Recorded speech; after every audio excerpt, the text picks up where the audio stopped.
गंदा हो जाता है, कभी आत्मा का परिवर्तन सियासत और वोट के लिए हो जाता है। यही डिप्टी सीएम कौन सा शब्दावली का प्रयोग नीतीश जी आपके लिए नहीं किया था। जिन शब्दावली का प्रयोग ये लालू जी के लिए करते रहे उससे ज्यादा आपके लिए भी किया।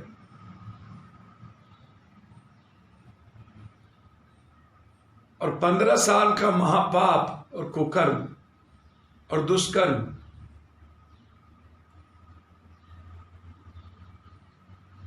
पंद्रह साल में आप ठीक नहीं कर पाए। इस हालात को पहुंचाने में आप दोनों भाइयों की भूमिका, आपने तो और भी बदतर कर दिया। लोगों के पलायन को, सारी संस्थाएं चौपट कर दी, उद्योग की, एजुकेशन की, अस्पतालों की, आम लोगों की जरूरत की, किसानों की, रोजगार की। आज भी 15 साल पूर्व की यादें आप याद दिलाओगे। 15 साल आपने क्या किया इसकी चर्चा नहीं होगी। 15 साल पूर्व में क्या हुआ,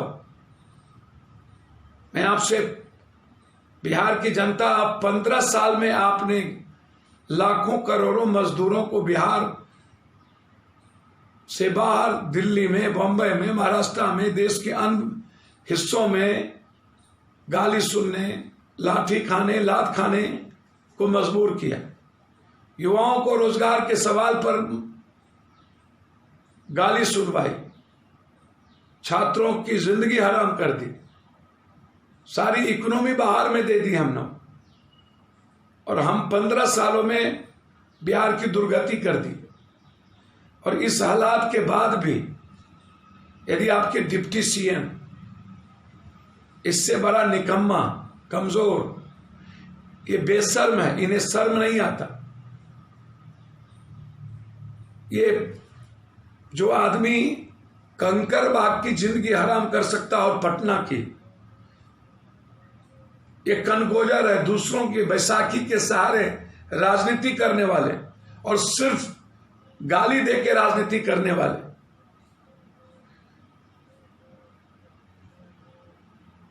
ऐसे लोग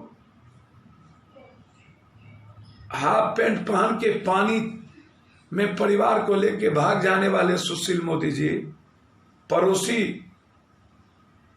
का भी नमस्कार नहीं लिया और अपने घर में भी खाना नहीं पहुंचा सकने वाला व्यक्ति, जो पटना में 19 दिनों में पटना की दुर्गति में घर से ना निकला हो और पटना के हालात बनाने में इन लोगों की भूमिका सिर्फ सियासत, राजनीति। ऐसे लोगों से बिहार की जनता निजात चाहती। कल ये बधाई दे रहे थे, ट्वीट कर रहे थे, शर्म नहीं आता। 1.25 महीने में गुजरात, सूरत में कितने बिहारी पीटे, हरियाणा में, दिल्ली में, बीजेपी के राज में सबसे ज्यादा बिहारियों को पीटा गया, लात मार के भगाए गए, मजबूर कर दिया गया बिहार जाने पर। 1 लाख से 1.5 लाख लोग पैदल गए। कितने लोगों की मौतें हुई, बिना पंखा गर्मी में लोग सो रहे हो, भूख से मर रहे हो। बिहार को बोझ समझ के 1.25 महीने के बाद इन्हें याद आया। सबसे ज्यादा वोट बिहार की जनता ने बीजेपी को दी। क्या इसकी जिम्मेदारी बीजेपी की नहीं है? ये अपनी जो भलाई टाल रहे हैं कि केरल से, महाराष्ट्र से, बंबई से, कलकत्ता से ट्रेन की शुरुआत करें, डबल इंजन की सरकार हो। क्या हो गया डबल इंजन? जिसके वोट से राज कर रहे हो केंद्र में और बिहार में, आज वही बोझ लग रहा है। उन्हीं की जिंदगी को खत्म करने में लगे हो और कहता है ना हमारे पास साधन है, ना हमारे पास कोई। मैंने अभी